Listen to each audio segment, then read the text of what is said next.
E Ria Meller, bom dia, boa tarde, boa noite para todos que estão assistindo essa aula gravada ou que estão aqui também, né? Boa noite, já dei boa noite para todo mundo. E estamos de volta aí com força, não força total, mas vamos falar aí que estamos 70%, estamos com 70% aí, vamos seguindo. E tudo para o bem, Hashem deu uma missão para a gente estudar, a gente ficar conectado com ele, é isso que a gente está fazendo. Lembrando, então, alguns anúncios, né? Ontem eu não consegui fazer, só para você, uma noção, ontem eu não consegui fazer aula com as mulheres, deixei para... Opa, estão me ouvindo? Som, estão me ouvindo? Estão me ouvindo, né? Então, já está definido a nossa aula para final do mês, então vai ser dia... A gente postergou também. A aula com o Rabino Dor vai ser o dia... Peraí. Dia 31. Isso, dia 31 com vocês e dia 1º com as mulheres. Dia 31. O tema também já está pronto. O tema também já está pronto. Eu achei muito legal esse tema. O que há por trás das 7 leis universais. Das mulheres também está definido, só não fiz a capa ainda, mas está definido. E voltando a falar sobre o workshop da cura cabalística, que vai acontecer entre os dias 21 e 26 de dezembro, lá em Serra da Natividade. Eu estarei lá, uma galera já confirmou, tem pouquíssimas vagas já. E nós ainda temos algumas vagas para quem é membro do canal pagar 10%.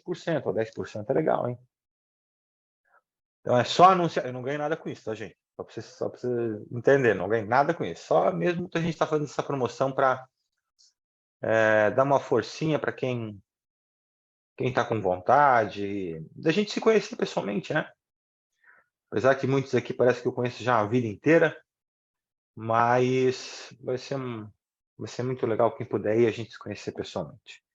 Nós estamos no livro de Shoftim, Juízes, e o Midrash traz histórias fantásticas, parábolas, contos que foram passados de geração para geração, ou por geração, e compilados nesse Midrash, que é fantástico. A gente, na última aula, falamos sobre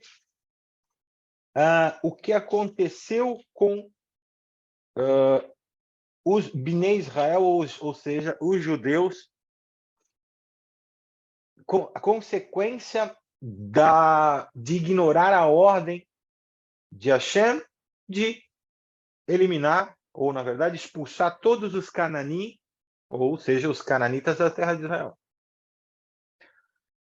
E aconteceu que eles resolveram não fazer, a gente lembra da última aula, e porque estavam cansados de guerrear, de ter que ir à batalha, voltar, enfim.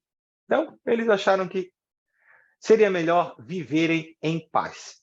Mas eles sabiam e foram alertados que eles não teriam paz se não expulsassem aqueles povos da terra de Israel. Então, aconteceu exatamente isso. Eles foram indo, aquela geração de Yehoshua e a geração do Pinchas, a geração dos Zequim, eles morreram e os filhos deles acabaram se casando.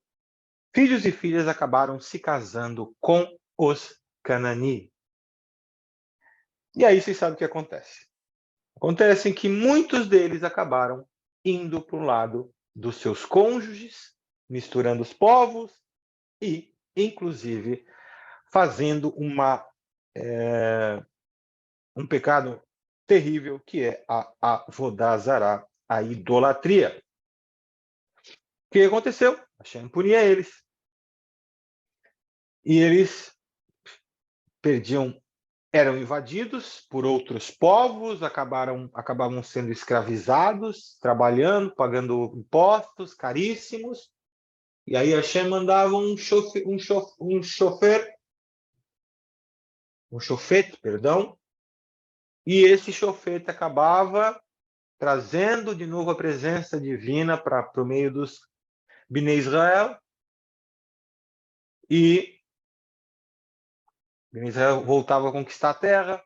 Depois que esse shofet morria, acontecia tudo novamente, e assim virava um ciclo vicioso. Aqui o Midrash faz uma pergunta: por que Hashem sempre enviava outro shofet, e depois outro, e outro, apesar de ver que após a morte de cada shofet, Bnei Israel sempre abandonava a Torá?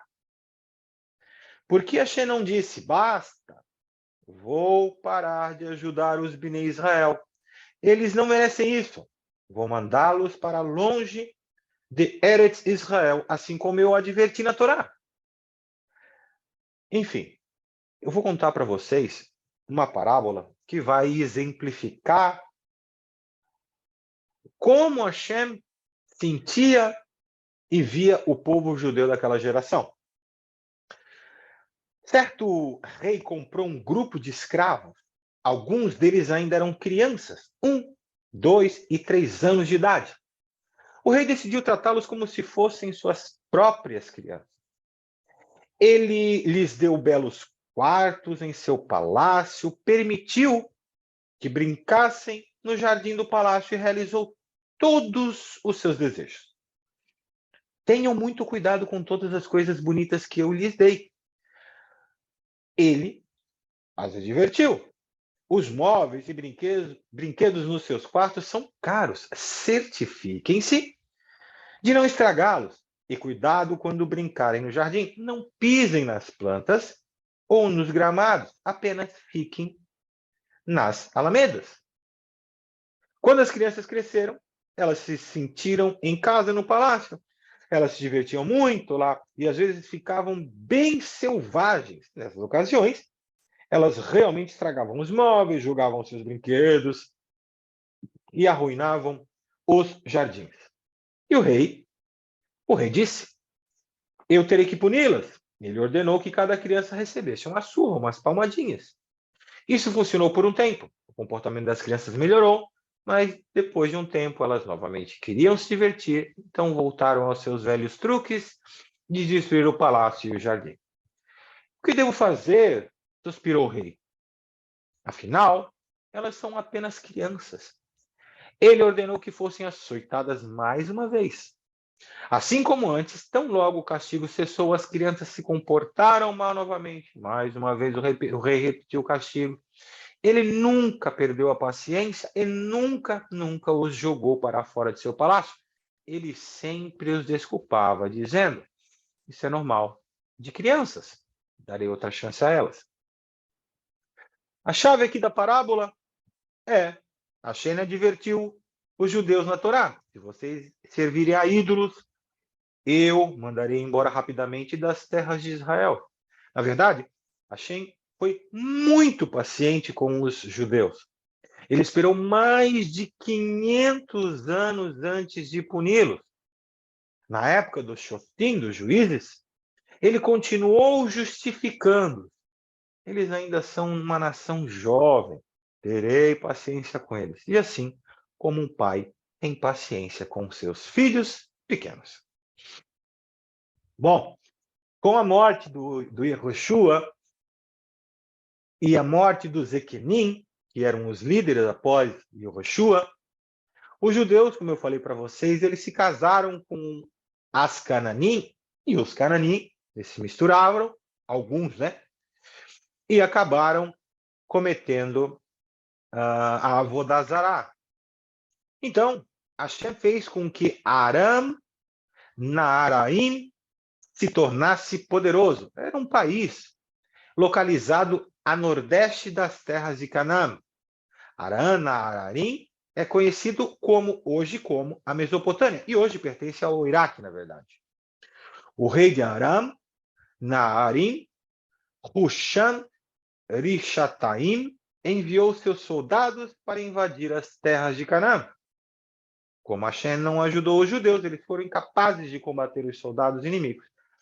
Eretz Canaã, então, foi conquistada pelo inimigo. O rei de Husham, Urishataim, tornou-se governante de Eretz Canaã. Nos 8 anos seguintes, ele tratou os judeus com muita crueldade. Eles também tiveram que pagar impostos pesados ao rei. E os judeus clamaram a Hashem, implorando que os ajudasse. Mas enquanto se voltavam para Hashem, eles também estavam servindo a ídolos. Ainda assim, Hashem teve piedade deles. Ele enviou um líder maravilhoso para ajudar os judeus, Otniel ben Kenaz. A gente já falou sobre Otniel. O Otniel era o Talmid Chacham, ou seja, o grande estudioso da geração, depois de Yehoshua, que trouxe de volta algumas mitzvot esquecidas pelo próprio Yehoshua. E assim, o Otoniel foi apontado como um shofet, como um juiz pelo Beit Din. E o espírito de Hashem começou a pairar sobre ele. Isso lhe deu forças para julgar o povo e se preparar para a guerra. Otniel viajou por toda a terra de Israel. Além de julgar o povo, ele também tentou impedir a adoração de ídolos. Ele fez o possível para o povo parar. E ensinou mais uma vez o povo, mas alguns se recusaram a desistir dos ídolos. E Otniel, no entanto, defendeu os judeus. Sempre que se aproximava de Hashem, Otniel implorava que ele tivesse misericórdia. E é interessante que Otniel usava uma estratégia muito, muito bacana, e a gente vai falar um pouco sobre essa estratégia, e é uma grande dica que serve para a gente, para as nossas vidas. O que ele fazia? Otniel, quando ele ia rezar para Hashem, ele falava, olha, eu sei que os judeus cometeram erros, e estão cometendo alguns e tal, mas o Senhor foi benevolente com eles quando mandou eles para o Egito e sabia que lá eles iam acabar cometendo idolatria. Assim o fizeram, mesmo assim, com braço forte, com mão estendida, tu tirasse o teu povo de lá. Por quê? Porque lá o Senhor teve compaixão deles. Então, essa mesma compaixão, e por saber que eles são os filhos de Jacó, os filhos de Israel, então, que faça a mesma coisa que já fez uma vez. Isso é uma coisa fantástica. Já que Otoniel mencionou por diversas vezes os méritos dos judeus. Inclusive, ele fala para Hashem, os anjos acusadores ficaram em silêncio, a misericórdia de Hashem foi despertada, e ele disse, o próprio Otniel tem um grande zerut. E agora, o que é zerut? Ele estuda e ensina a Torá, é mérito, zerut é mérito. Portanto, eu aceitarei suas tefilot, suas orações, suas rezas, pelo povo judeu. Além disso, os Bnei Israel estão com problemas e se voltaram para mim. Portanto, chegou a hora de ajudá-los. Muitas vezes descobrimos que, se um tzadik aponta o mérito de alguém, a misericórdia de Hashem é despertada. E agora eu quero trazer uma outra história para vocês que vai ilustrar muito, muito, muito essa questão do zerut, do mérito. Na época do segundo Beit HaMikdash, havia um tzadik de nome Rabi Nehunia. Antes de cada Yom Tov, ou seja, começo de cada mês, ele se preocupava com as dezenas de milhares de judeus que iriam visitar o Beit HaMikdash. E se não houver poços suficientes em Jerusalém para fornecer água para tantas pessoas, portanto, Rabi Nehunia fez questão de cavar poços, um trabalho extremamente árduo. Ele não tinha nenhum ganho pessoal com os poços. Os poços que ele cavou encheram-se de água e ele permitiu que as pessoas a usassem. Certa vez, notícias terríveis chegaram ao ouvido de Rabi Nehúnia. Sua filha caiu em um poço profundo. Todo mundo estava em pânico. A menina corria o risco de se afogar. Mensageiros foram enviados ao grande tzadik da época, Rabi Hanina ben Dossa, para que ele soubesse do infortúnio e para que ele rezasse pela moça. Não tenha medo, disse Rabi Hanina aos mensageiros. Tenho certeza que a garota está viva. Passou uma hora. Os pais e a família estavam ansiosos junto ao poço, esperando que a garota surgisse, mas não havia sinal dela. As chances de sobrevivência se tornavam cada vez menores. Mas o Rabi Hanina garantiu a todos: não há razão para se preocupar. A garota está bem. Outras 3 horas agonizantes se passaram. Se a garota não aparecesse agora, seria definitivamente tarde demais. Era impossível sobreviver por mais tempo na água. De repente, o Rabi Hanina anunciou: a menina está viva, ela está saindo do poço agora. Mensageiros correram para o poço e descobriram que Rabi Hanina estava certo. A menina acabou de flutuar até a superfície viva. Que alegria e alívio! Você consegue subir o poço? As pessoas perguntaram à garota espantada. Eu senti, respondeu ela, como se eu estivesse sendo puxada por um carneiro, conduzido por um velho. As pessoas entenderam que o velho era Avraham e a menina foi salva pelo zehut, pelo mérito de Akedah de Yitzhak, o mérito do sacrifício de Isaac, lá no Mishbeach, no altar que Avraham fez por ordem do próprio Hashem. Quando ele foi interrogado, Rabi Hanina respondeu: o pai dela tinha um grande zehut, um grande mérito de ter cavado os poços. Eu tinha certeza de que Hashem não deixaria a menina se ferir num poço que seu pai havia cavado. Mas o Rabi Nehúnia era um tzadik. Hashem foi rigoroso com ele, mesmo com uma pequena verá, um pequeno erro que ele poderia ter feito. Em outra ocasião, o filho de Rabi Nehúnia estava em um lugar onde não havia água potável o suficiente e ele acabou morrendo de sede. Podemos agora perguntar, mas Rabi Nehúnia tinha um zehut, um mérito tão grande de cavar poços. Se sua filha foi salva de morrer na água por esse zehut, por que seu filho também não foi salvo da morte? A gente tem 2 respostas aqui. A primeira, que Rabi Nehúnia cavou poços, mas ele não os encheu de água.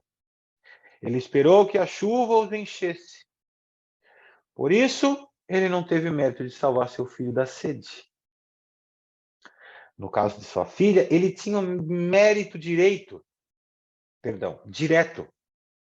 Ele cavou o buraco no qual ela quase se afogou. Muitas vezes não é suficiente que uma pessoa tenha uma zehut, ou seja, um mérito. Alguém deve melamed, ou seja, ativar, evocando o zehut, o mérito. Implorar a Hashem que tenha misericórdia por causa disso. No primeiro caso, mensageiros foram enviados ao Rabi Hanina ben Dossa. Ele, melamed zehut de Rabi Nehúnia, ou seja, ele mencionou, evocou o mérito e meio que confrontou Hashem, lembrando das façanhas que o Rabi Nehúnia havia feito em prol do povo judeu. Essa história mostra a importância de sermos melamed zehut, defendendo os outros. Isso desperta a misericórdia de Hashem. Isso é muito fantástico, meus amigos. Isso é muito fantástico. Aqui a gente aprende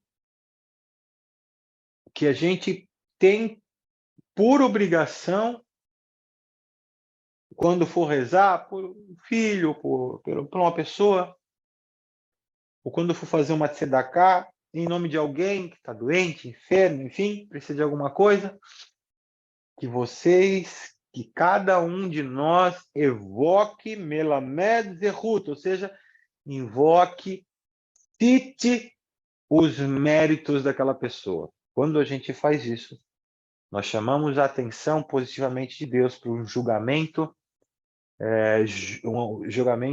passional, um julgamento não severo. Isso é fantástico. E da mesma maneira que a gente julga e faz isso para uma pessoa, esse mérito acaba sendo transferido para a gente. Ok. Só que, após liderar 32 anos os judeus, o grande Shofet Otoniel acabou morrendo. E os judeus, o que aconteceu? Voltaram para o seu mau caminho. Dessa vez, Hashem deu poder a Moab. Moab é um país a leste das terras de Israel, cujo rei era Eglon. Sempre foi fraco. Mas agora, Hashem o tornou forte a fim de punir os judeus por seus pecados e levá-los a fazer chuva. Hashem, assim, acontece as coisas, Hashem manda o recado, esperando sempre que o povo judeu fizesse chuva. O rei Eglon decidiu invadir as terras de Israel com seu exército, mas como seu exército não era poderoso, ele convidou os 3 exércitos das terras vizinhas, de Amon e Amaleque, para que se juntasse a ele. Os 3 exércitos combinados invadiram as terras de Israel, e os filhos de Israel não puderam resistir. O rei Eglon tornou-se o governante das terras de Israel e de Bnei Israel, seus servos, agora. Eles tiveram que pagar impostos a Eglon e obedecer os Moavim.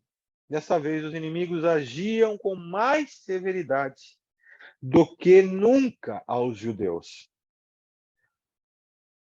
E o que aconteceu? Os judeus sofreram por mais tempo do que antes, quando Husham Rishataim governava. Hashem ficou enfurecido com o fato de os judeus não terem aprendido a lição do primeiro castigo. Ele, portanto, foi mais rigoroso com eles agora. E o rei de Eglon colocou tropas de soldados por toda a parte das terras de Israel e ainda roubou dos judeus a bela cidade de Jericó, lar de palmeiras de cheiro doce. Ele usou estas cidades como base militar em Eretz Israel. Por que Hashem permitiu que Eglon pegasse Jericó de todas as cidades das terras de Israel e a usasse para seus soldados? O Talmud, o Midrash, faz parte do Talmud também, faz essa pergunta. Por que Jericó? Lembrem-se que a primeira cidade que os judeus tomaram, juntamente, liderados por Yehoshua ben Nun, foi Jericó. E o que aconteceu? As muralhas de Jericó se afundaram no chão. Hashem esperava que os judeus fizessem teshuvá quando vissem Jericó em mãos inimigas. Eles perceberiam que as suas averot, ou seja, que os seus pecados, o que os seus pecados causavam. A mesma Jericó que cairia diante deles quando ouviram Hashem, agora era a sede do inimigo, porque eles pecaram. Moab, olha só, gente. Moabe governou as terras de Israel por 18 longos anos. Esse foi o castigo. Esse foi o castigo.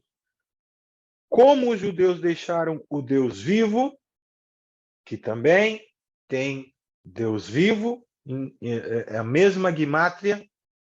Na verdade, Deus vivo tem a gimátria 18, ou seja, 18 anos, o tempo de punição dos judeus. Neste caso, como os judeus deixaram o Deus vivo e serviram os ídolos, tiveram que sofrer pelas mãos do Deus vivo 18 anos. Quando eles estavam com problemas, os judeus voltavam-se para Hashem, eles clamaram a ele por salvação. Embora a tchuvá deles tivesse sido apenas parcial, o que aconteceu? Hashem, como um pai, o ser benevolente que é, ele é a própria benevolência, teve pena e ele enviou outro chofete para salvar Binei Israel. Amigos, na próxima aula a gente vai falar sobre o segundo chofete, Ehud. Ehud, que também foi um Talmid Chacham, não tão grande como Otoniel, mas foi um grande chofete. Lições espetaculares dessa aula, a questão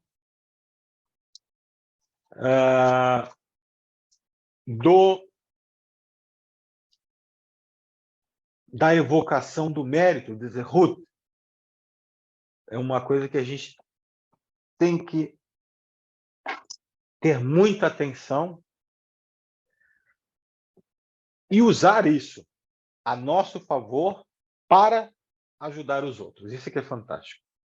Ou seja, cada vez que evocamos o Zehut de alguma pessoa, na intenção de mostrar a Hashem o que a pessoa fez de bom, ou seja, os méritos, as ações meritórias, para que Hashem a livre, a poupe ou a abençoe em nome dos seus Zehut, dos seus méritos.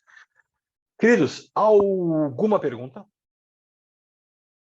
Alguma pergunta? Não? Sim? Não? Shalom, boa noite. Tem uma pergunta aqui.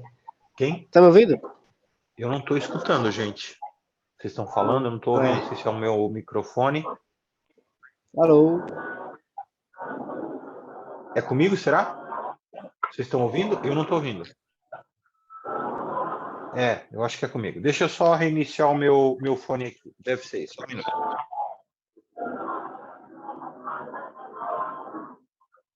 Shalom, shalom. Alô? Aí, vamos ver. Alô? Ainda estou sem áudio aqui, estranho.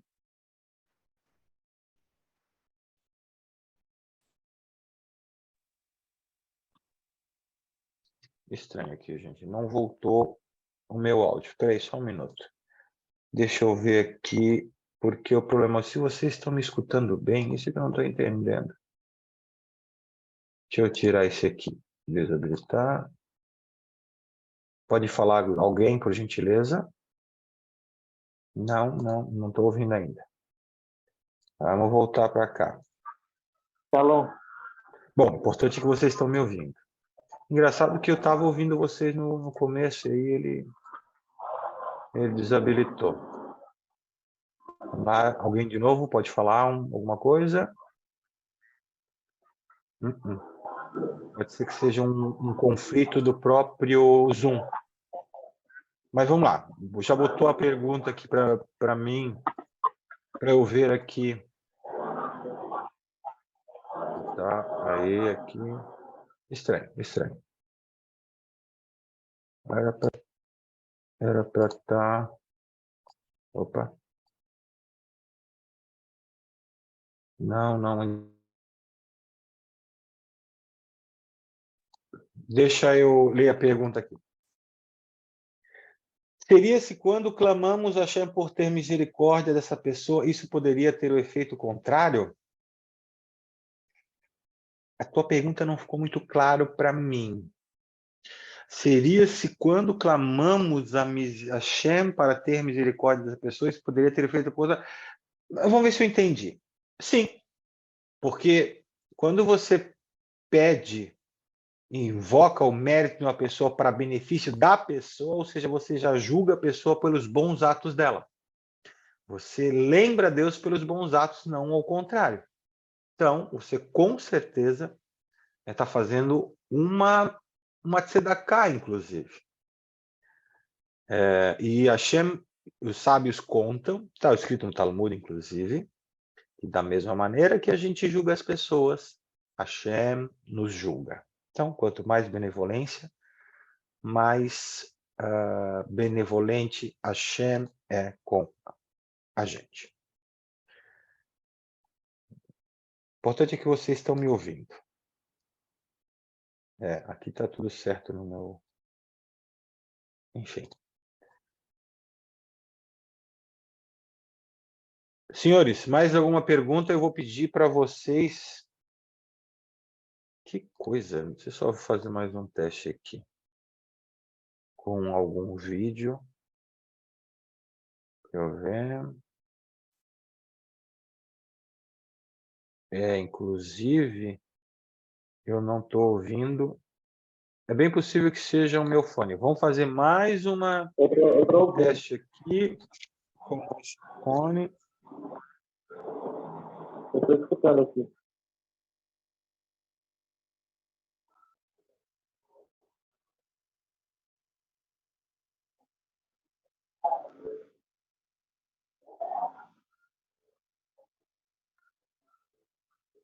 Vamos ver. Eu estou escutando aqui. Voltou? Alguém pode falar? Não, não voltou. Infelizmente, não voltou. Aqui está dizendo que... Interessante. Agora voltou. Agora eu estou ouvindo vocês. Maravilha. Perguntas, vamos lá. Gabriel? Fala da visão. Alô? Sabe aquela mesquita lá em Jerusalém? A mesquita Aquela onde? mesquita lá em Jerusalém. Lá, Sim. Por que ela foi construída? Por que ela foi construída? Porque quando ela foi construída, na verdade, ela foi construída quando os judeus não tinham posse daquelas terras, né? Então, antes de 1948, o povo judeu não tinha posse da terra de Israel. E quem tinha posse lá eram os árabes. E os árabes construíram aquela mesquita, aquele campo de guerra lá, né? Na verdade, aquilo ali é um armazém com pedras, paus lá dentro, a bagunça danada.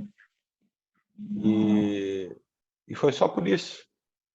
E agora, amigo, só a Mashiach para liderar lá, para destruir aquilo lá. A gente espera que muito em breve o templo desça do céu mesmo e acabe de destruir aquele monte de entulho lá, né? Mas esse é o motivo. As coisas se repetem, né? Os judeus, depois de muito, a gente vai ver com a história com as histórias do Midrash, depois do Shofet, depois vem os reis e tal, enfim, que os judeus sempre faziam isso, né? Aconteceu isso muito com eles.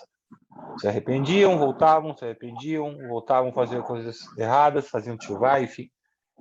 E Hashem sempre com a misericórdia, até que todas as coisas acontecessem, até com a primeira e a segunda destruição do Beit HaMikdash.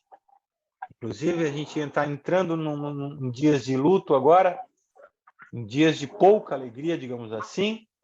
Na verdade, não é pouca alegria, mas não tanto entusiasmo, porque está chegando o dia 9 de Av, que é o dia de rememorar ou de relembrar a destruição dos 2 templos, né? É um dia de muita introspecção. Então, basicamente isso. Mas só vai ter o terceiro templo porque os 2 primeiros foram destruídos, segundo a profecia. Tá? A gente vai falar mais sobre isso numa próxima aula. Mas é isso aí da visão. Mais alguma pergunta, meus amigos? É isso? Ok, deixa eu parar a gravação aqui.